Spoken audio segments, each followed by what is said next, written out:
things that we needed to work out.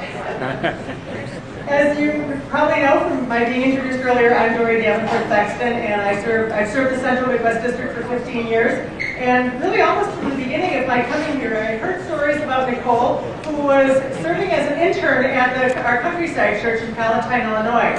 I heard stories about what a wonderful minister she was from the minister there, Rupert Lovely, and have observed your career from afar for a while, and I'm thrilled that you're back in our district now.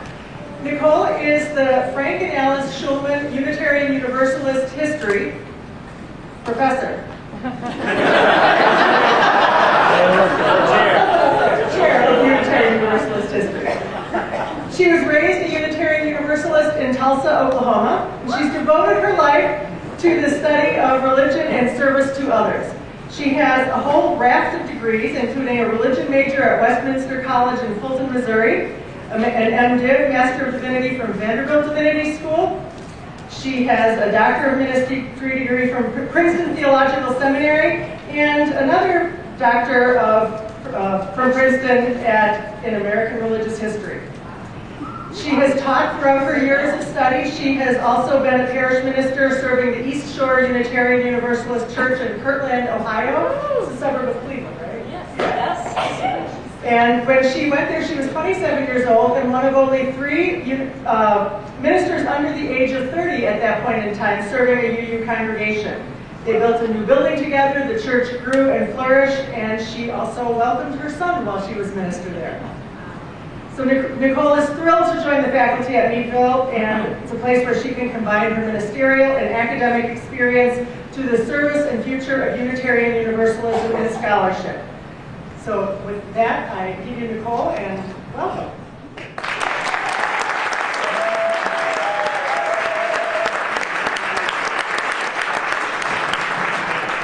Okay, how are y'all tonight?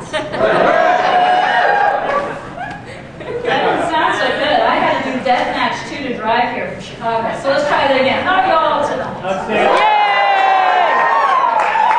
We have people who came from the 2 other districts who are this region now come out to say hi to us this evening. I don't know what time of day it is. And so that was fantastic. And we're going to do some really amazing work today. But first of all, I want to thank the district staff and leadership for inviting me to be one of the keynoters for our gathering. This weekend. It was a great honor to be asked, and I wanted to take the opportunity just to thank you all for taking the time to invite me here, and it's a true honor. This is a region that has a special place in my heart. As Dory said, I interned at Palatine with Rupert Lovely, who passed in June. It's the first district where I had my ministerial leadership, a place that I acted and began to grow into my ministerial leadership. And the first district meeting, because I did grow up going to All Souls Tulsa, but we didn't do the district things in my family. So the first district meeting I ever attended was the one here for the CMD. So I have a special place in my heart for Central Midwest District. And also, as a historian, I love that this place has a historic tie to our past, or the Central Midwest District, and we're going to be talking a little bit about that tonight. So I'm super, super excited about that. Now, I realize that not everyone is a fan of history at 7 o'clock at night on a Friday, when you know you have a big old business meeting tomorrow to do. You're not sure. You're like, well, I'm going to go back to Peoria, right? You're a fan. Michael's a fan. But we're going to get through together. Also, I want to thank, before we get started, James Galasinski, who is the ministerial intern at MEC 1 and one of our students at Meadville. And he's going to be helping me with the PowerPoint this evening, which we have not practiced whatsoever. I do want to let him know that your academic career at Meadville is dependent on your quality. So no stress. And yeah, because you're in my class. Right now, yeah. Yeah, that's right. Yeah, I haven't graded the second paper yet, so I'll do that tonight. Yeah. So no stress, but special thanks to him and all of those who helped me prepare for this evening. So I realize, again, not everyone's a fan of history, and we're not going to go into too many details tonight. We're not going to do too many dates and testing. It's not that kind of thing. And more to broaden our minds and think about ourselves in a different way. And in a moment, you're going to help me with that. Am I too loud? Yes. No. Okay. Suzelle was like, yeah, she's doing okay, I am too loud. Okay, so looking forward, looking backward was one of the themes that we discussed when we were starting to plan for this conference. And Nate Walker, who you're going to be introduced to tomorrow, our fantastic second keynoter tomorrow, he's going to be dealing with the forward because I'm the historian, I get the backward, right? But I think both of us will be dancing across the lines and invoking from the past as we look towards the future together. So it's an exciting night. But one of the other things that we talked about in terms of themes, Nate and Dory and I, and several phone calls over the months, was a way to think about looking forward and looking backward. And one of the things we talked about were first responders and ethical agenda setters. And there's another spin to that. Nate, what was the other spin to that? I don't know. No? You don't know? First responders and ethical agenda setters. Yeah. Okay, I got it right. Okay. We've been playing with that back and forth. Of course, in the last few weeks, first responders has a very, very tender-hearted, poignant meaning. Once again, as it has through the decades, where we have seen men and women rushing into the fray, those who are trained, those who are not, to help others in need. And so I'm not going to really refer to it the rest of the night, but on the other hand, I want us to think about not all first responders respond in such a dramatic way. And there are people in need, all kinds of needs, and there are people who are first responders that reach out and make a difference in very subtle ways, but very necessary and very important ways. And some of those folks we'll be talking about briefly tonight. So first, but one of the things I wanted to talk to you about was the idea about history and some of the stories that we tell about ourselves. It's about identity, right? It's about who we are. And you can tell a lot about a person by the stories that they tell about themselves. Same with communities, churches, congregations, societies. What do they say their stories, their backstory is when you meet them? For instance, I was in a congregation for a while, and every time a newcomer would walk in the door, they would tell you about the split when the minister was there from 10 years before, right? That was a story, and it took a long time to work through that. But it was an interesting thing, and it made me start to think about how important history is about the way that we interact with people, the way that we project ourselves in the world, the way that we motivate ourselves to act. And it really can change how you interact with people in the world. And our history is a part of that. And so you might even think tonight is about some academic ivory tower kind of thing, because I'm a historian. But I got my call to pursue history while I was a parish minister, serving a congregation mid-size out of Kirkland, Ohio, 28 miles east of Cleveland.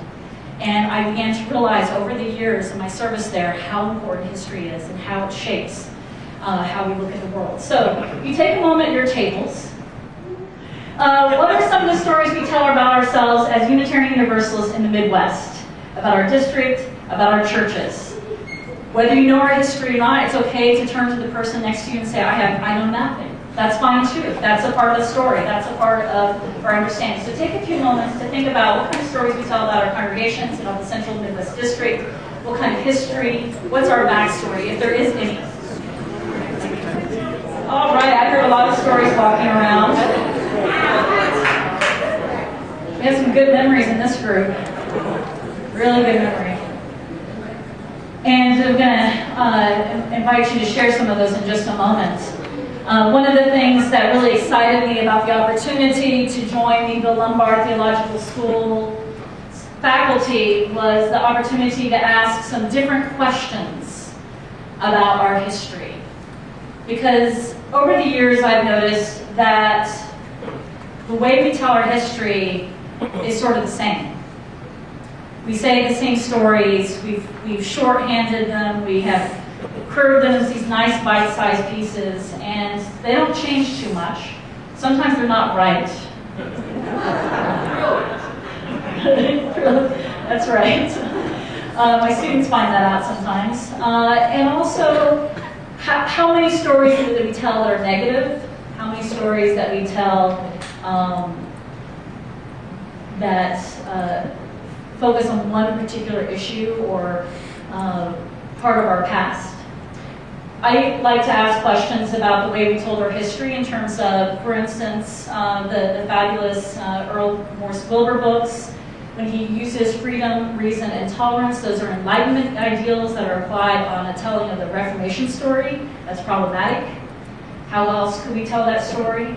When we talk about the Radical Reformation, which comes from a book in 1970 by Professor Williams at Harvard, it's using a term that certainly Unitarians in this country used in the 1800s, but is it appropriate to say radical for the Reformation period? What do we lose? What do we gain? Sometimes it's a good thing. And it's playing with those questions. So there's all kinds of stories, and let's see if we can hear some stories. Was there a story over here where you're doing business? Best up. I know Linda back here. Huh? I'll tell a story. You gonna tell a story? Okay. Yeah. Tell us. One of the things I remember is Jenkins Lloyd Jones was a big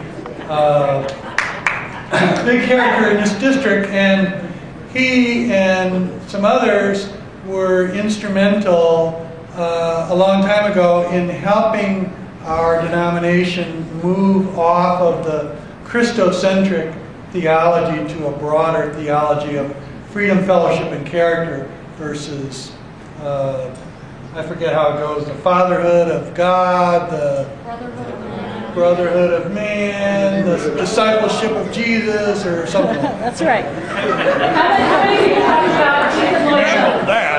Oh, you got it. Jenkins Lloyd Jones talkers. We had a lot of hands up throughout the room. A good portion of the papers for Jenkins Lloyd Jones are at the Lombard Theological School. And I've been hanging out with them the last couple of weeks. It's really nice. He has good penmanship, thank goodness. Okay, well, so Linda, I know you're talking about some stuff over here. I'm like, why did I talk her ass? Hi. We had, I think, two threads of conversation that were kind of interesting. One, Paul brought up and reminded us about the Prophetic Sisterhood, that on this side of, in the heartland, that there was a group of women, because they weren't seen as appealing.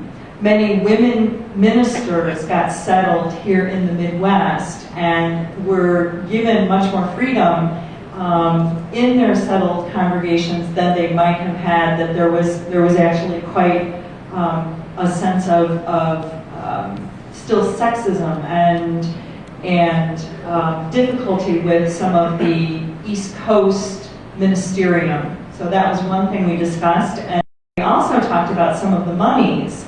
And it was just today I was reminded about two funds, and I don't know, I'm not as articulate in talking about them, but that there were monies that were designated for this region because, again, there was skepticism about turning monies over to the Boston elite, and that we want to keep the money here serving the folks in the heartland.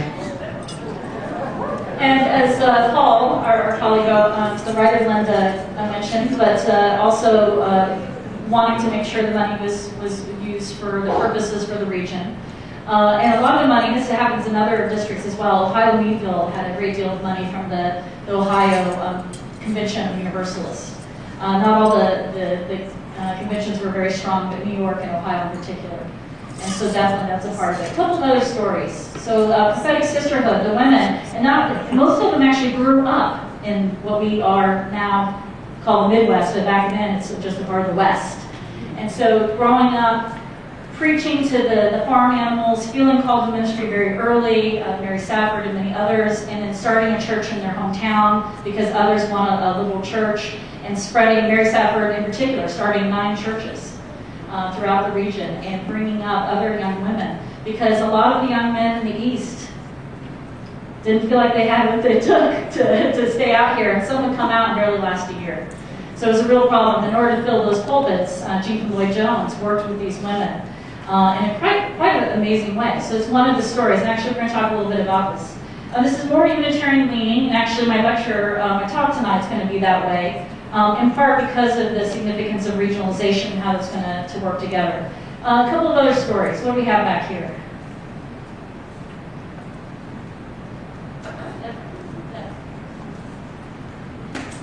I am the intern minister at Olympia Brown Unitarian Universalist Church in Racine, Wisconsin. And the church was named after Olympia Brown. She was the first and only female minister of the congregation so far, in part because their current minister has been there for 39 years. That's Dr. Tony Larson. Olympia Brown was a Universalist, and the original name of the church was the First Universalist Society of Racine. And also, it was also known as the Church of the Good Shepherd. And so even back then, there was a very theist tradition within the Universalist core of the church. So when you walk into the sanctuary, there's a giant stained glass window of Jesus holding a lamb. And so there's still the block that says the Church of the Good Shepherd. And Olympia Brown was a very fiery spirited lady, not unlike Dr. Nicole Kirk. So. Although I don't know why Deb looked at me for that one part with the shepherds, and she wrote her history paper on the topic. So it's like you're the expert today, so you know that stuff cold. Yes, sir. Depending on the vote tomorrow, this district may well go out of existence after 50 years, which makes it a relative newcomer on the scene of you, and I use that ampersand deliberately, organizations, because next Saturday at Unity Temple, the annual meeting of CAUC, the Chicago Area UU Council, will take place, and that organization and its predecessors are now in their 80th plus year of existence.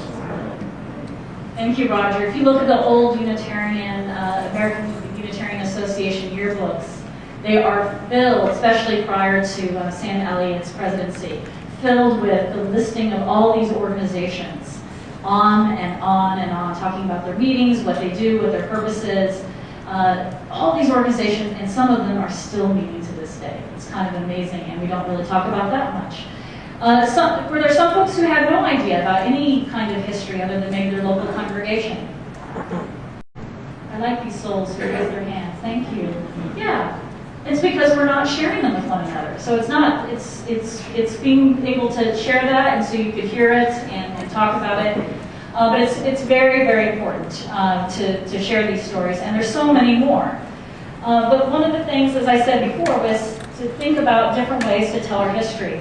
And again, shocked that 17 years ago, when I was reading the Ministerial Fellowship Committee reading list as a up-and-coming Unitarian Universalist candidate ministry, that the list is almost identical with a few changes to what I read 17 years ago. Yeah. Not much has changed in them.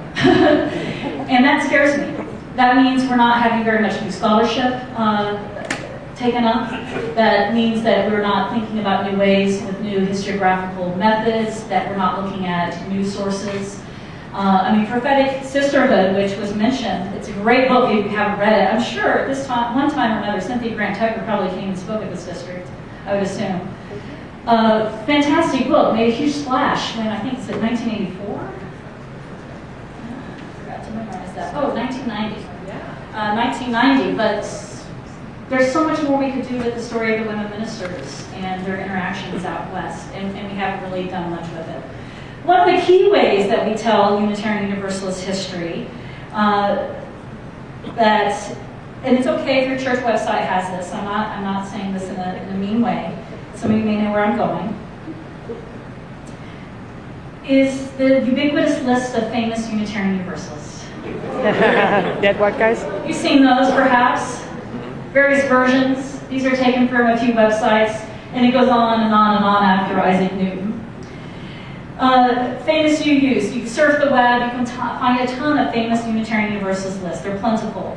And they like to habitat, their favorite habitat happens to be church websites, because we put them there.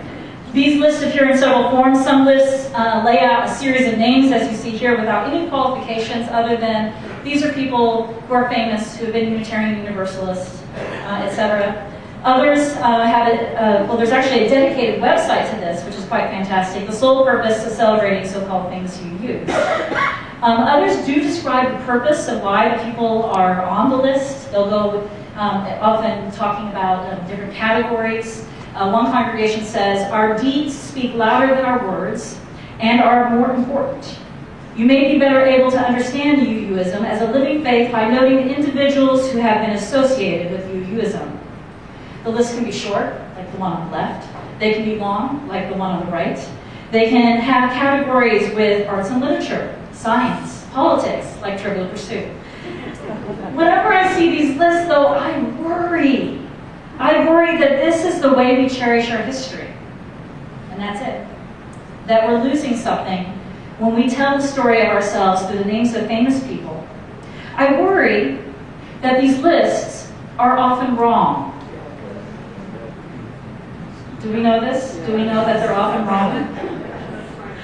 Because, well, let's just say they list names of women and men who are not Unitarian or Universalist or Unitarian Universalist. They once perhaps sat in one of our pews. They once made the mistake of saying they liked us.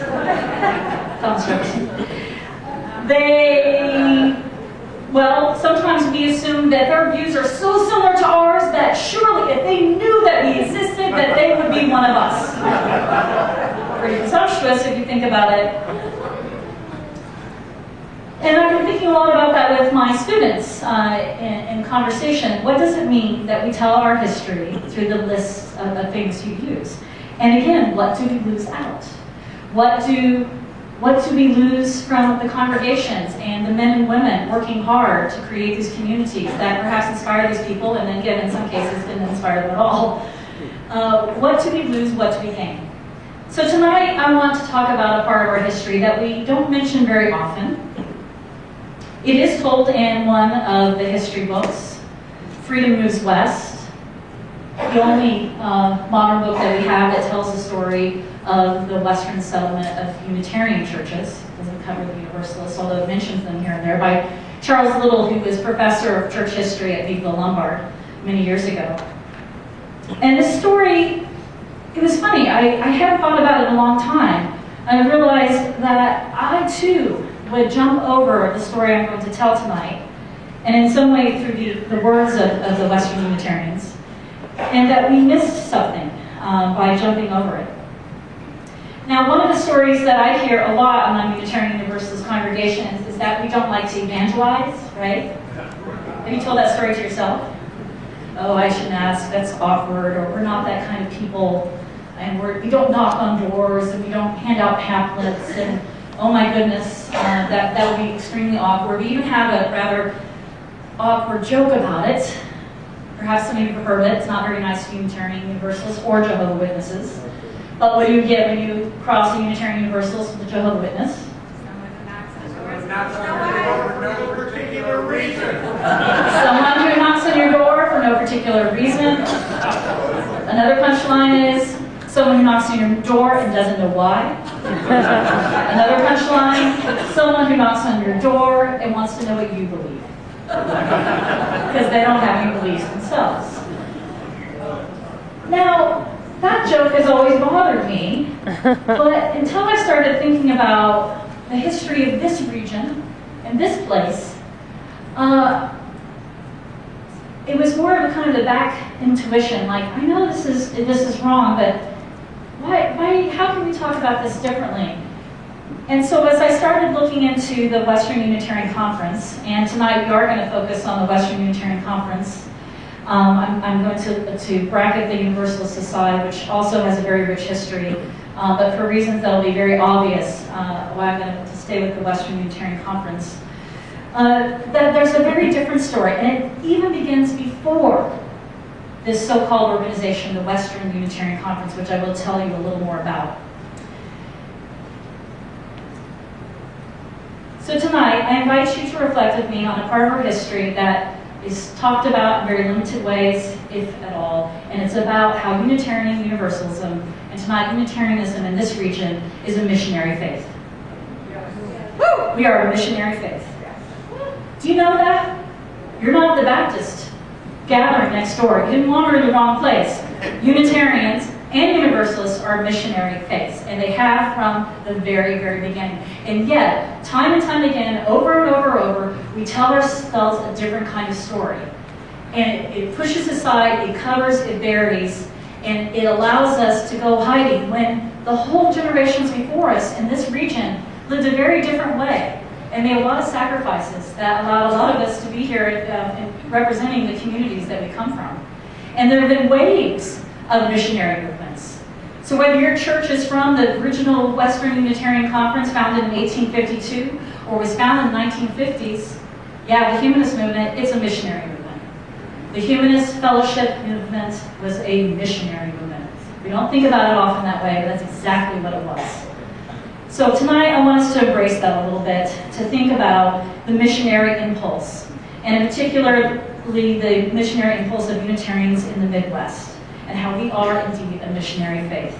And at times, without going too much in the minutiae of history, because again, it's a Friday night, and not everyone likes dates and names, I'm going to let Jean Lloyd-Jones and some others talk to us about what it means to be a missionary faith.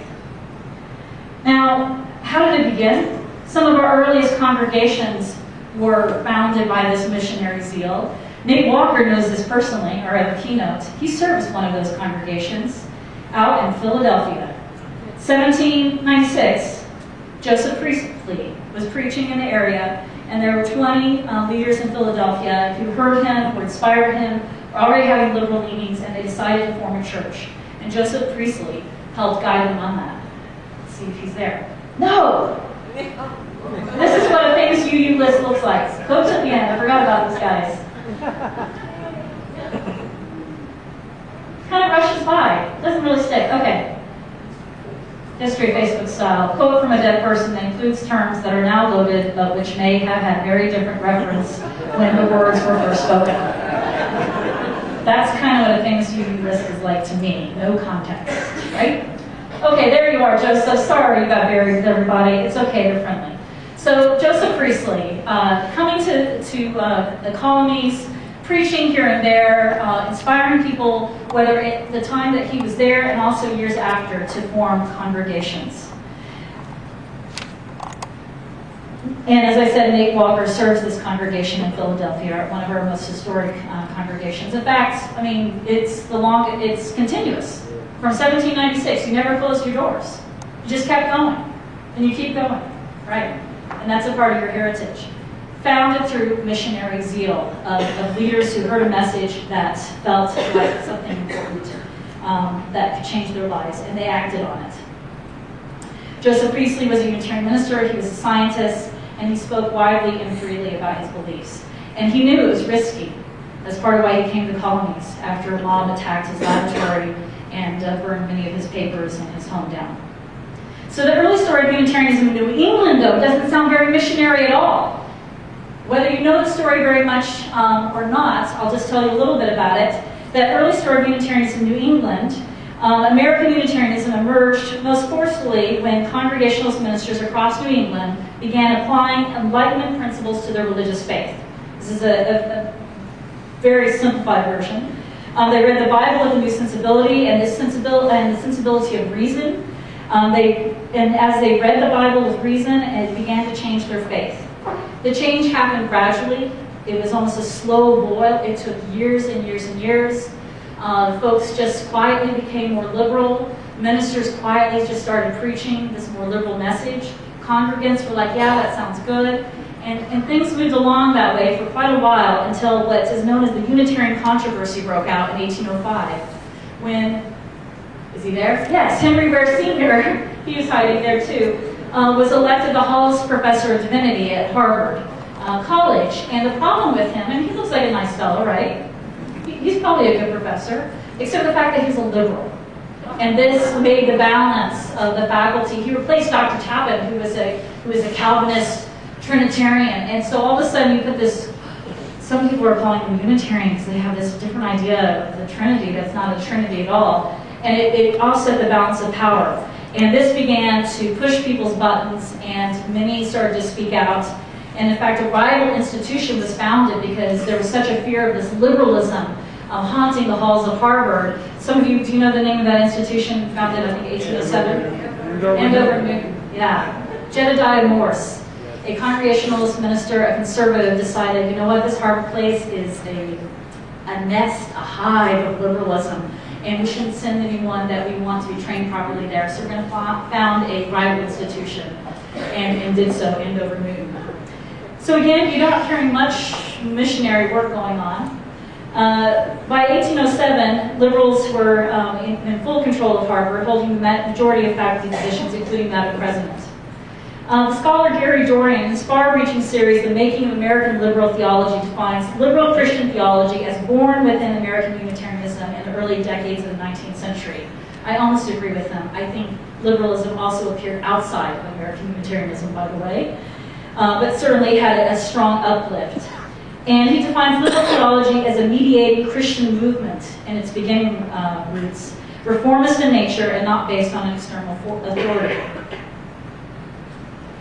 Indeed, he says it's the third way, a reconceptualized traditional Christianity through an openness to modern knowledge, the use of emerging scientific knowledge in the natural sciences, the use of historical criticism, and the authority of reason and experience in matters of religion. The leading disagreement between liberals and orthodox had less to do with the Trinity than the concept of human nature and human destiny. And boy, did my class have fun with Augustine and original sin a few weeks ago. They just couldn't get their heads around it. It's like, well, because you're Unitarian Universalist. Now, the controversy that emerged in 1805 had, again, people are embracing this liberalism. They're still rather quiet about it. But Jedediah Morse and others started to refuse exchanging pulpits, which is a really big deal because sermons back then are well over an hour, sometimes an hour and a half. You preach Sunday morning, Sunday afternoon. You have a Wednesday lecture or sermon and a Thursday lecture. If you didn't exchange pulpits as a minister, you would die. This is actually why it was such a big deal when people try to freeze out Theodore Parker, the Transcendentalist, years later. And so finally, after there was pamphlet wars, there were people throwing back and forth names at each other, and more of the conservatives started calling the liberals a nasty name. Do you know what that nasty name is? Unitarian. Unitarian, yeah. We think it's all friendly and pleasant and happy. No. That was a big insult. That was really, really a bad thing.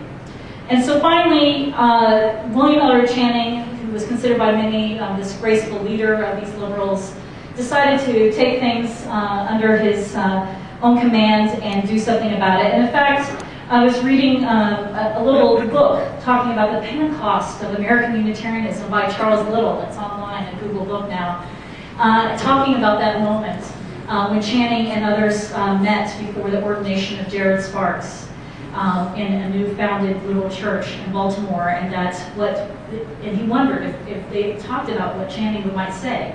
We often look at Channing as this lone ranger, like, well, I'm going to take care of this, and I'm going to speak this sermon, and it's going to be called Unitarian Christianity, and it's going to change the world.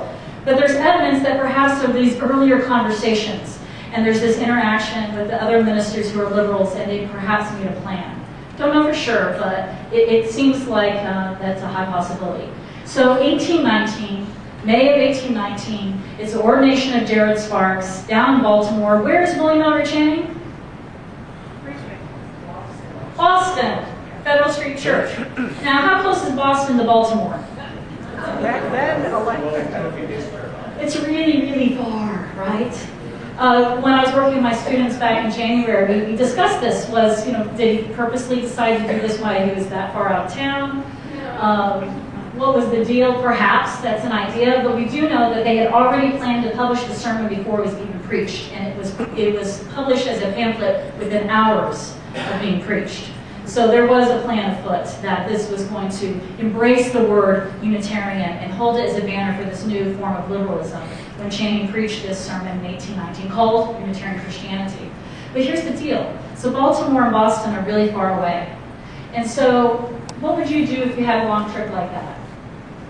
Stop in New York and start another society. You might stop in New York City to visit your sister. Now hold your horses now.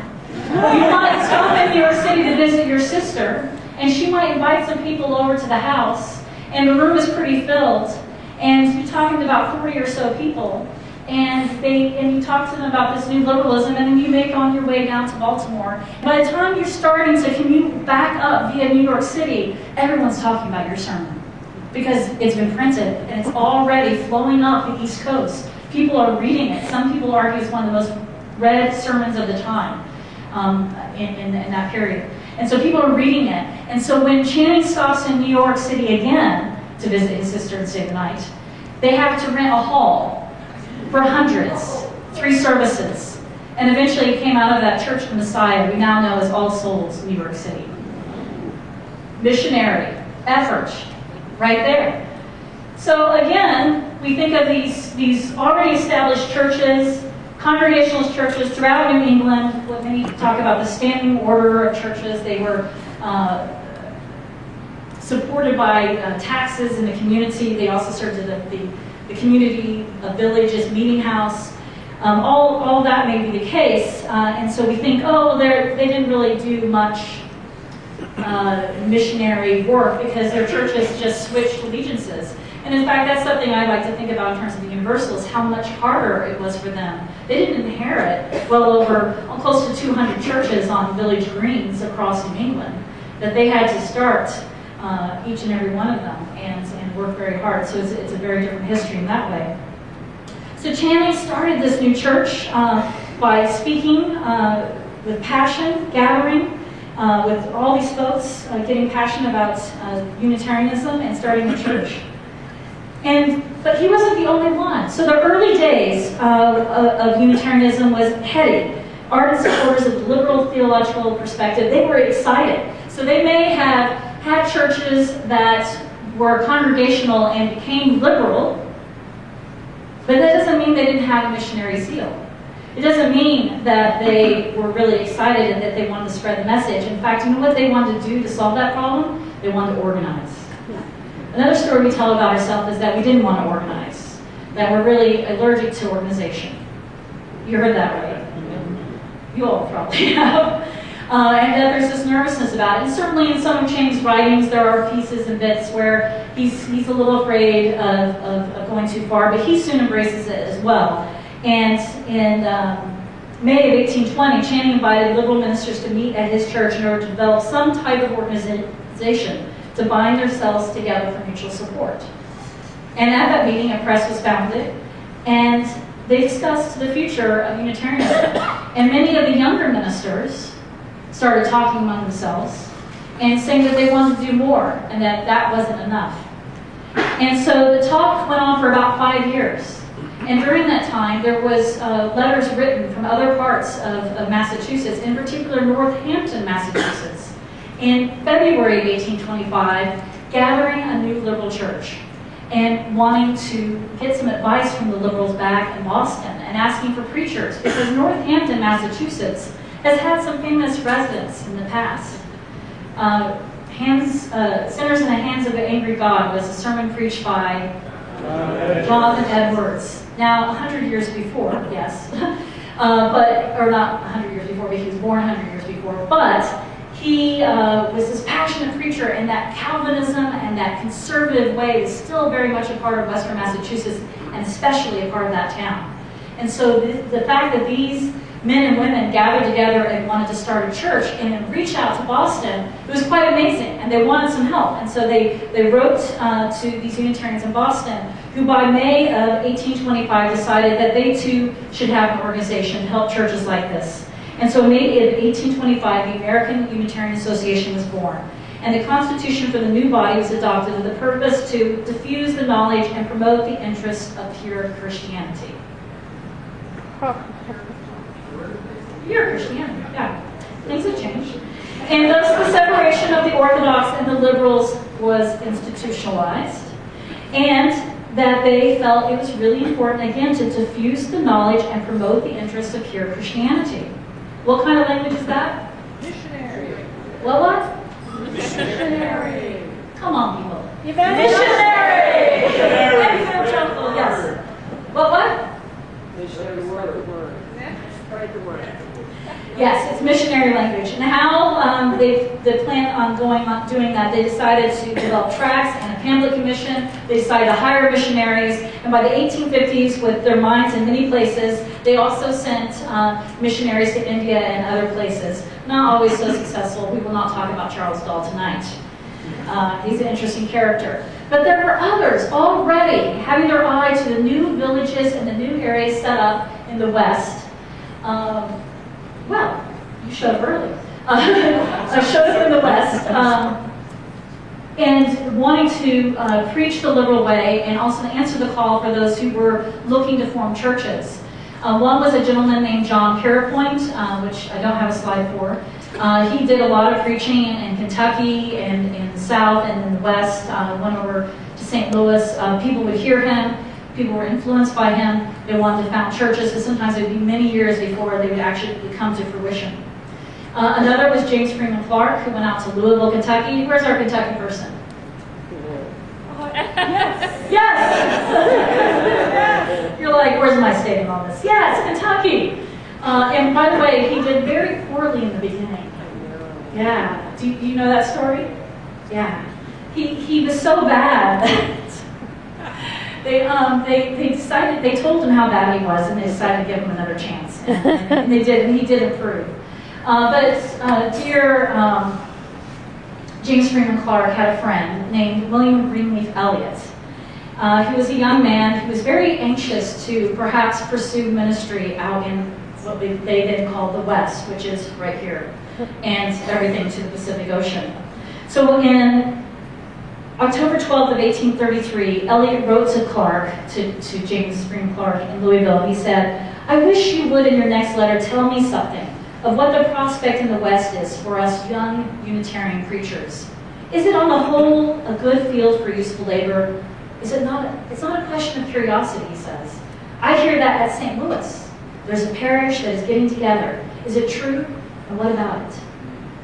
Now, whether James Freeman Clark addressed the question to his satisfaction or didn't get back to him fast enough, that was in October. By February of the next year, Greenleaf Eliot again is writing to James Freeman Clark, returning to the topic, asking for more information because he begins to feel this call, this missionary call to the West. And Eliot writes, "Self-sacrifice, though it sometimes comes over me like a cold hand on the heart, in general seems nothing at all.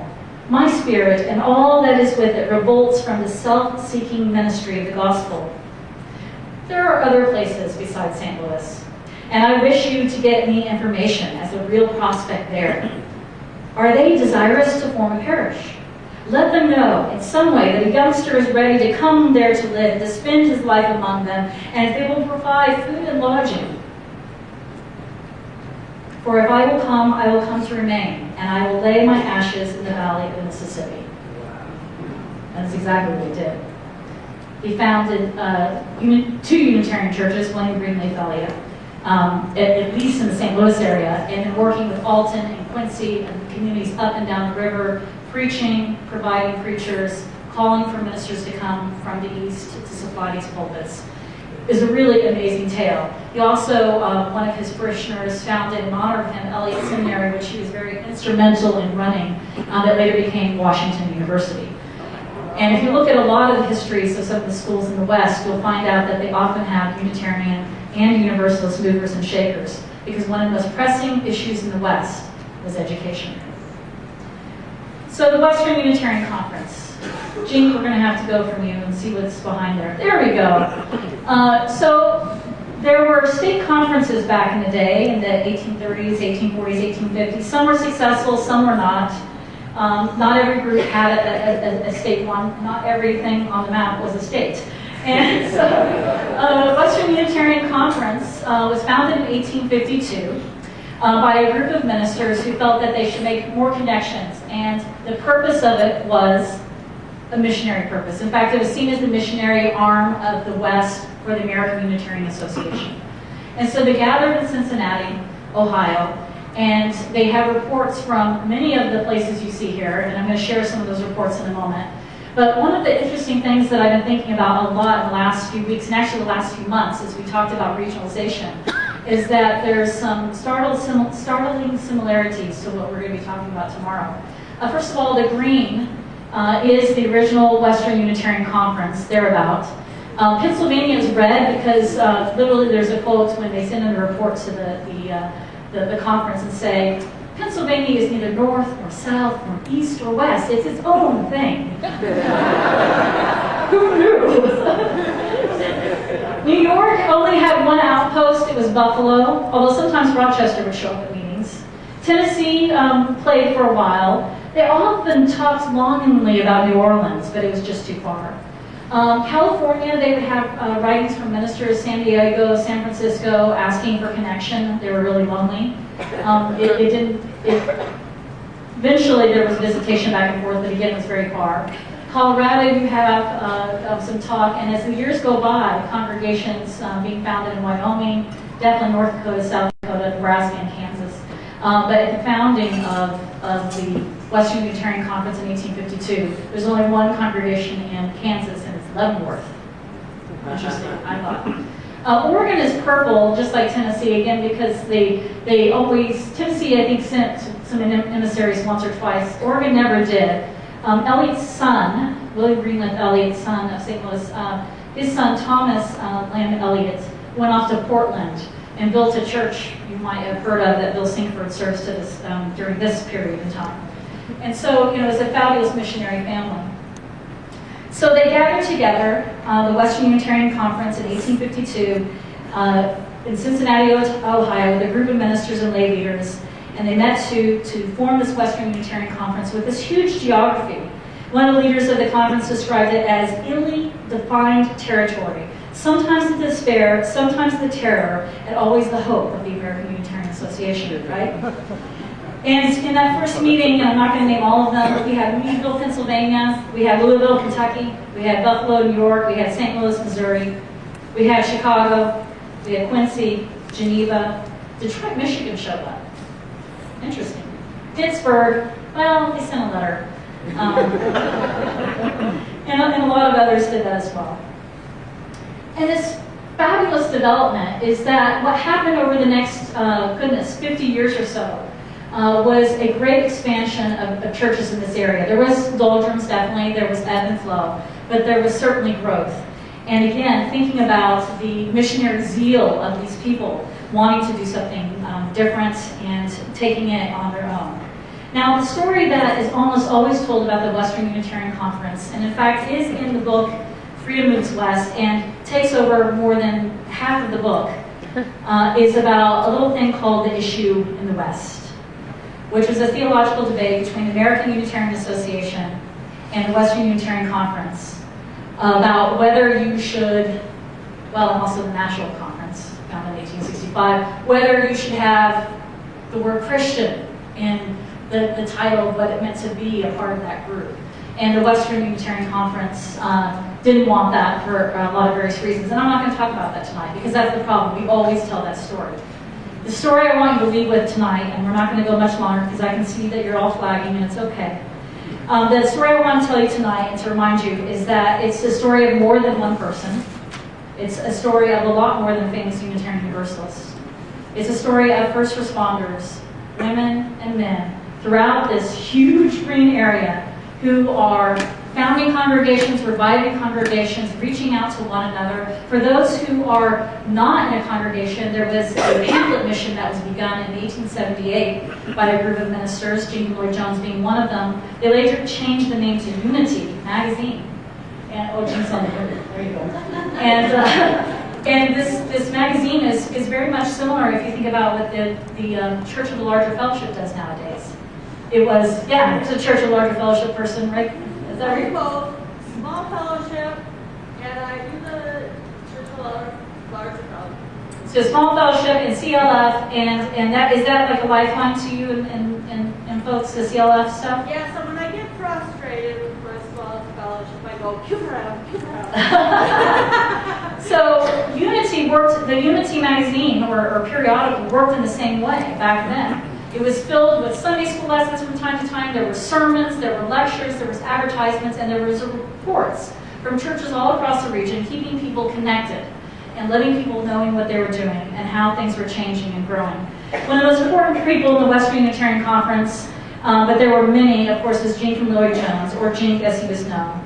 And there he is. One of the things I was reading Thomas Graham, he's done a lot of history. We don't have a biography on Jink, by the way. Isn't that weird? No one's ever written a biography, us or anyone else. But there's a historian that did a lot of work with his papers at Meadville back in the past. His name was Thomas Graham. And he pointed out that whenever you see Jenkins Lloyd-Jones, you almost always see when he has gone off to the Abraham Lincoln Center that he found in Chicago. In the 1900s as an old man. But when he became secretary of the Western Unitarian Conference, and essentially the lead missionary, he was about 31 years old. He was just 5 or 6 years fresh out of Meadville, from Meadville, Pennsylvania, where he had gone after the Civil War, serving in the artillery. He had survived that. He'd gone back to his parents. He came from a Welsh family. He was born in Wales in 1843. He had all these uncles who were Unitarian ministers, but when he was 1 year old, his family came over, decided to start a new life in Wisconsin, and it was really rough in the beginning. They got some bad land that first year, moved to a new farm. Things were going along. The Civil War breaks out in 1861. He goes off to war. He survives. He actually keeps a diary during that time. He's hungry for books. He's hungry for education. He's thinking all the time of what he's called to do. When he gets back and he's at home farming, he thinks, you know what, I need to be a Unitarian minister. And so he goes off to Meadville, and it takes him 4 years because he has to do this early education preparatory year to get him up to the level of graduate school. And he does this and he graduates. He finds a woman that is very appealing, the president's secretary. He marries her. She's 9 years his senior. And it is a great marriage of companionship and mutuality, where she is also a missionary with him, although she's never carried that title. But she's working alongside, she's helping him in his work, she's doing her own work, and she taught him a lot about poetry and literature, which was one of the things that he preached and lectured about the most. So there's this nice symbiotic relationship. So he goes off, and at age 31, they asked him to be a part-time missionary for the Western Unitarian Conference. So more likely, this left-hand picture, that's probably a little bit young. And he says yes. He had settled in a pulpit in Winnetka, Illinois. You have from Winnetka here? It's not the same church because you were founded later, but there was an initial church. He didn't do so well. There's different theories that he wasn't any good at it. Another said that he was too lonely. Whatever the case, he left Winnetka after a year. And although there was a lot of opportunities in other places, he ended up in Janesville, Wisconsin. Anyone know where Janesville is? I think is it 61 miles from here? About. I think I Google mapped that the other night. Okay, so yeah, Janesville. And when they asked him to be first the corresponding secretary and then finally basically the missionary, it was a part-time gig where he shared his time. He would be at his church, he would be doing his sermons, he would be looking after his congregation, and then he would be on the road for miles and miles and on horses and trains and walking to visit all these congregations. There he's on the move. He's got a gray beard though, that one. But he's on the move and he's visiting all these places. And reaching out and making connections. He's especially a mover and shaker in Wisconsin initially. But again, his work is so fabulous, he's recognized, and they asked him to be the paid secretary. Now, the relationship of the Western Unitarian Conference and the AUA, the American Unitarian Association, went back and forth over the years, and a lot of it was over funding. And sometimes they would fund the missionary, and sometimes they wouldn't. So when they hired Jenkins Lloyd-Jones, the Western Unitarian Conference decided they were going to try to pay for it themselves, that it would come from their own money, their own region, to support their own people. What a concept. And it was much more successful than previous years. In fact, the years that they had the least amount of growth is when they didn't have a missionary. That makes sense. Or that the funding was coming from the outside and it was back and forth. So at first he was a part-time missionary minister. He traveled to congregations, he strengthened them, he started new churches, he organized Sunday schools, he preached, he lectured, and again, he was so good at it that eventually they asked him to go full-time. So for 5 years he was part-time or more actually, and then he was full-time from 1880 to 1884. But he nearly exhausted himself. Let's hear what Jenkins Lloyd-Jones was doing. 1876, there's a little pamphlet that I found in our papers. We have the Western Unitarian Conference papers at Meadville Lombard. And he writes to people, he writes to all of you the following. At your last meeting in Chicago, you elected me your corresponding secretary, and after subsequent negotiations with my parish in Janesville, I reluctantly consented to assume the double task of carrying on my parish work and at the same time, to a certain extent, represent your interest in the general field.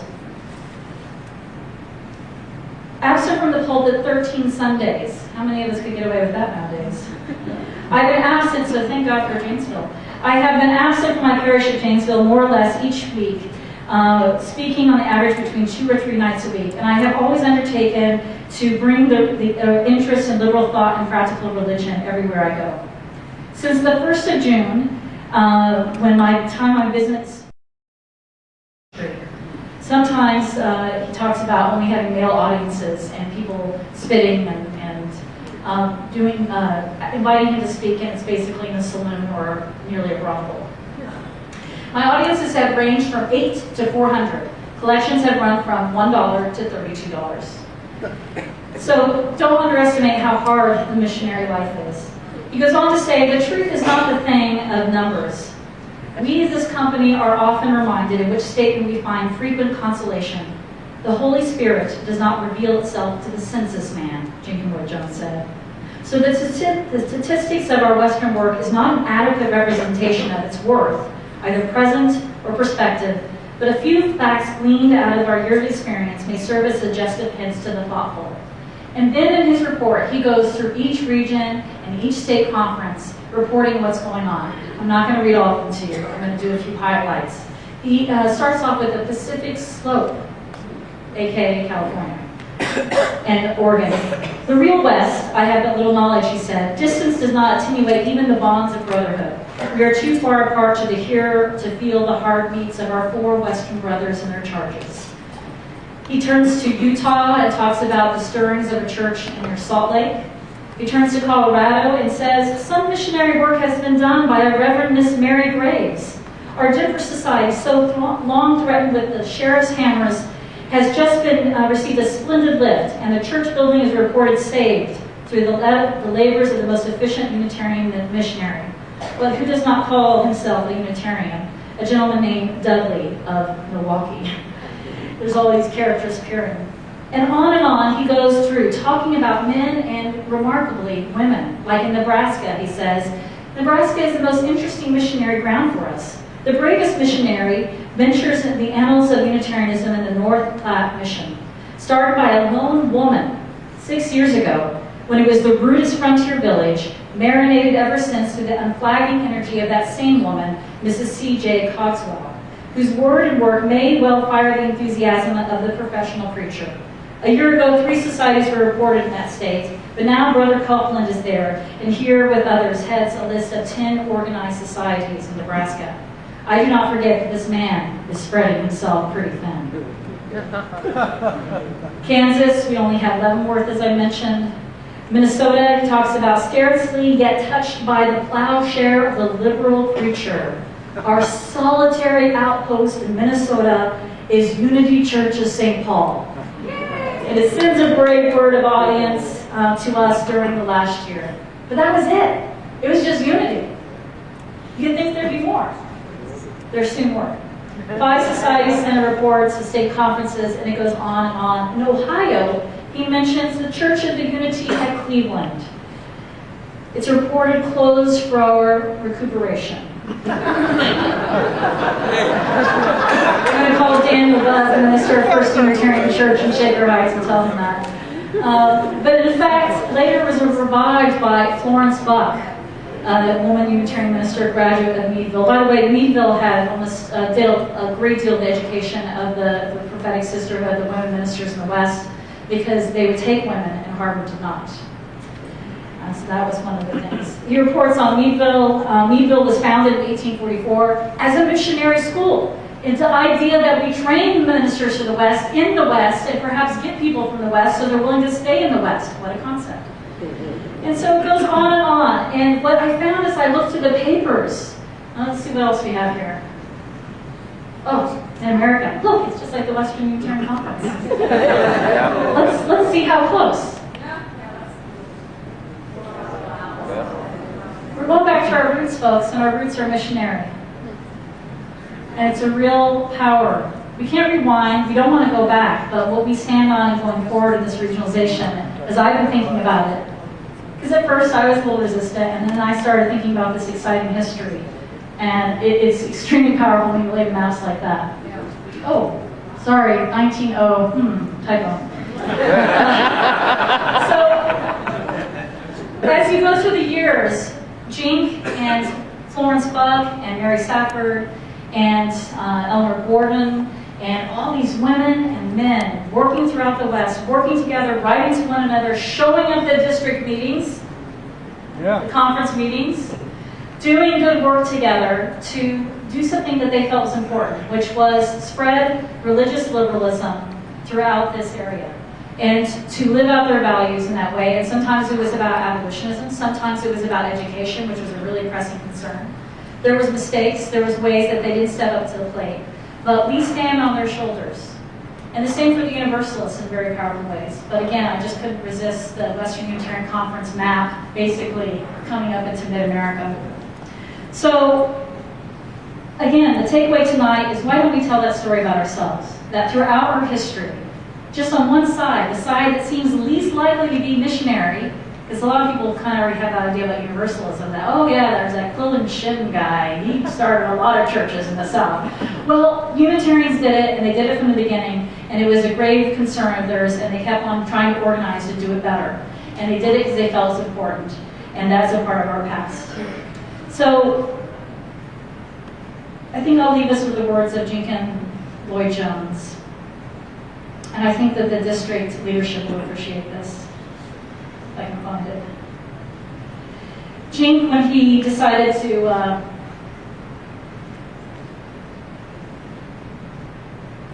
leave the position of missionary, because he was exhausted, and also he wanted to spend more time on the church he founded in Chicago, All Souls in Chicago, I wrote a letter, and it was published in the Unity periodical, saying goodbye. And he wrote this: announcement to the churches of the Western Unitarian Conference. It becomes my duty and pleasure to inform you that the Reverend J.T. Sunderland has accepted the position of secretary of your conference, to which he was called at the annual meeting in Chicago last May. That he may enter upon his duties September 1st, after which time all official correspondence connected with his office will be addressed to him. In announcing my successor, I cannot forego the pleasure of once more thanking you, most heartily, for the sympathy, encouragement, and support you have given me while for nearly 10 years I have tried to serve you as a missionary and organizing servant. The work has been difficult, perplexing, fatiguing, and necessary. Necessarily full of disappointments, but I shall ever be grateful that I've had the opportunity in engaging in it.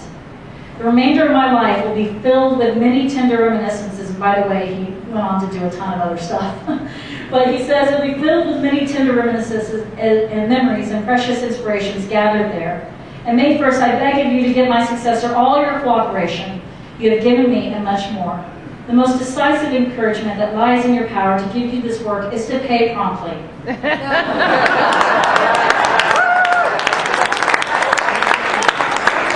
And generously. Your annual contributions to our treasury. We tell a story of Jenkins Lloyd-Jones, who's a rebel, who's a rabble-rouser, who doesn't like to do things kind of the party line way. Well, hello, that's not the Jink I met in his papers. And he says, the past should be no measure of your future in giving. Do not allow your work to lag and dwindle for the want of promptness here.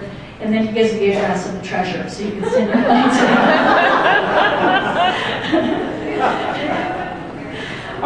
And then he says, he leaves with these words: our opportunity is so great that we are bound by solemn obligations, trusting that I may still continue to be a fellow worker with you, with yourself, for the freedom, fellowship, and character and religion. I am fraternally yours, Jenkins Lloyd-Jones, retiring correspondence secretary. This is a box, I think it held the minutes for the Western Unitarian Conference. I have actually some images in the back of the papers that we have at Meadville, and probably some other people. Oh, Mary Sapple's hiding there. I think they're coming now. There we go. Right here are the minutes from the opening first meeting of the Western Unitarian Conference in 1852. The next page, I think we have, the beginning of the Constitution. So right there, the words of those men and women as they struggled to form a new entity. Here's the minutes from 1853. Love the script. You have something else? Yes? More of the minute books. You can read for yourself what they're doing, all the churches they're reaching out to, their concerns about funds, growing churches, getting out of debt. Jinx notes before it's published in full writing, and then they often published it in a little pamphlet, which I think might be next. Nope. There it is, the Western Unitarian Conference, which I read to you from that one from 1876. So we are a missionary faith, the Unitarians and the Universalists. And looking backward, that is a powerful story that we almost never tell about ourselves. I hope this is just the beginning, that there are more stories that you might help me uncover, that are stories that you may have known but have forgotten that we need to tell again, and to think about the stories that we tell about ourselves that may not be true, or may emphasize one particular or peculiar part of us that leaves out a whole other part of the story. That is how we can all be historians together. That's how we can all tell a story about who we are and what we do as we live into the future together, which Nate Walker and his team from Philly are going to do with us tomorrow. And we're going to vote on really reconstituting the Western Unitarian Conference. But I like to think perhaps embracing and capturing a little bit of the power of that past. So it's so good to see all of you. It's so good to be back in CD, and I'm really kind of excited about Mid-America. So see you all tomorrow.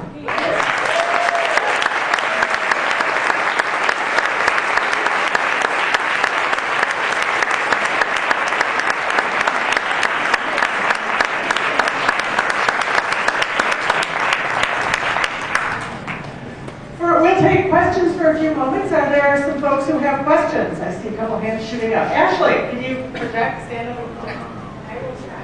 You know what? We might supposed to hear this. Hi, I'm Ashley Horan, and I serve our congregations in Joliet and Fond du Lac, Wisconsin.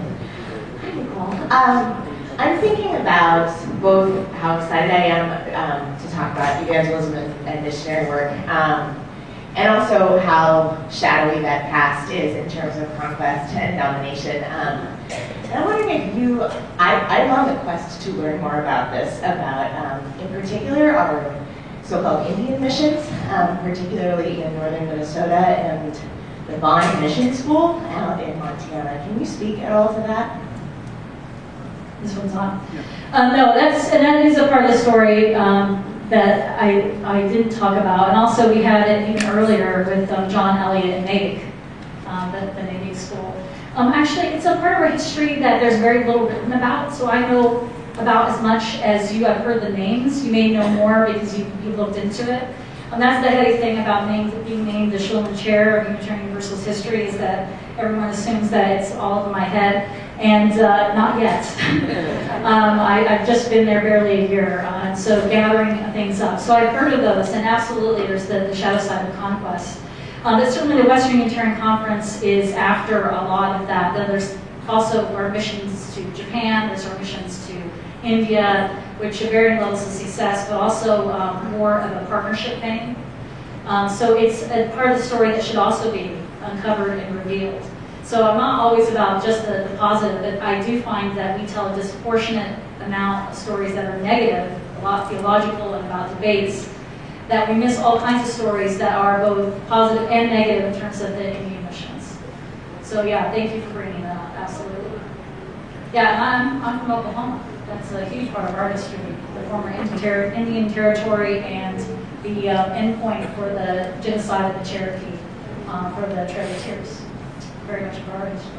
Yes, sir. I understand that the Western Conference also played a very important role in what we now think of as freedom of the pulpit and religious freedom. when people back in the East were arguing about dogma and thinking about how to defrock ministers because they didn't go along with dogma. I think that's another important part of the tradition here that you might say a word or two about. Absolutely. So for my students, we spent a lot of time talking about the Cambridge platform. Booyah! Thank you. I don't remember why we started doing that class, but we did.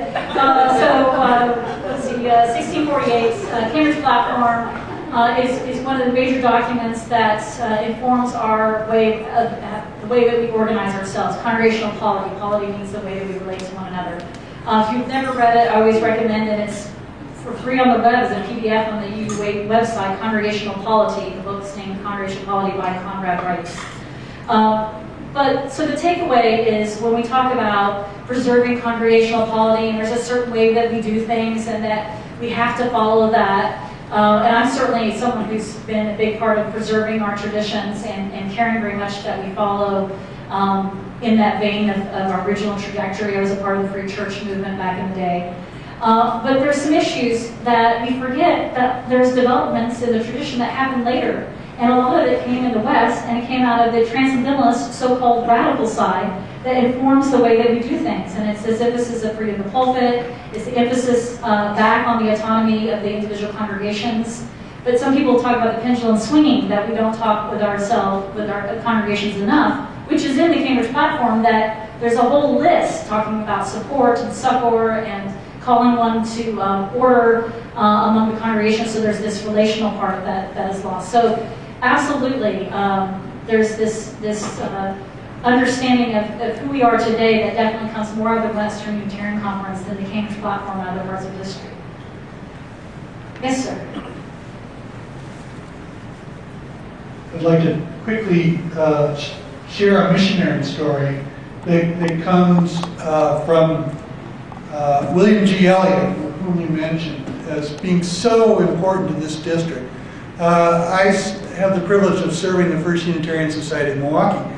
And in the 1850s, we started in 1842, and there was a period where we foreclosed on our mortgage and met only in homes. And Abram Clark, who was the brother of James Freeman Clark, was a member of our congregation. And at one of these meetings in Chicago, Abram Clark buttonholed William G. Elliott, the guy from St. Louis, and said, "Hey, would you help us out? We've had trouble, we foreclosed, we're meeting in homes, and we need some help. Can you come up to Milwaukee?" So he comes up to Milwaukee unannounced. They go around in carriages and gather up on a Sunday morning, the 40 or so known Unitarians. They meet in a home, and William G. Elliott preaches, and at the end of his preaching, he asks for a piece of paper. And they have no idea why he wants a piece of paper, and he takes this piece of paper, he did a little writing, and he hands it to somebody, and what it was a pledge for $500 to restart the society, and to get a building, get a minister, and get going. And by the end of the day, they had $6,500, and they were on the way. And that's from our history. And so one of the underlying themes of that missionary efforts over and over are women and men reaching out to one another, giving support, giving help, being there, showing up, and giving a helping hand, because they have such a strong belief in the power of liberal religion. And so it's a beautiful amount of stories. Probably one of our last questions, because then I'm going to get you out 30 minutes than you're scheduled for early. Woo! Because we started early. And there's closing words. The story I told earlier, because it's one of the stories we tell about First U in Chicago, is the Chicago Children's Choir. But as I think about it in the context of looking at missionary work, it was a missionary effort as well. because it recruited children from all over to participate in that choir and insisted that to participate in the choir, as I understand in the beginning, they had to belong to the church. The weakness of that was that at some place along the line, those children were not invited to join the church because I was accosted by a former member of the children's choir at a national meeting saying, I am so angry that I participated in that choir, but nobody ever told me about Unitarian Universalism, which I wish I would have found a long time before I did. Absolutely. And also another way of thinking about a sub-theme in Black Pioneers and Their White Denomination, Mark Morrison Reed's fabulous book, is it's a lot of stories about mission. Louis McGee in Chicago, others who are going places. Did I say the name wrong? No, okay. I saw someone laughing. I was like, oh gosh, I do that. I transpose things. So there's all these stories. And of course, this is one of the things I'm thinking about. I'm finishing my first book. I need to get out there. It's the dissertation to publish that, and you move on. And so looking at what I want to do with Unitarian Universalist history, and I'm really interested in the West, also including Universalists, thinking about this mission theme, the good and the bad, the different sides of it, and thinking about it as a thread to tell our story, because it's all over the place, and I was really shocked when I went that direction. To talk a little bit about tonight, and hopefully if you'll ask more questions, and if you have stories, feel free to email me at Meadville. I think you're tired, and it's time for closing words.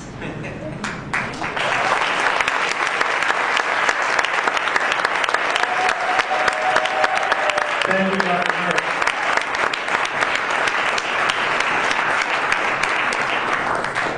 We extinguish this chalice, but not the fire in our hearts. Carry the flame.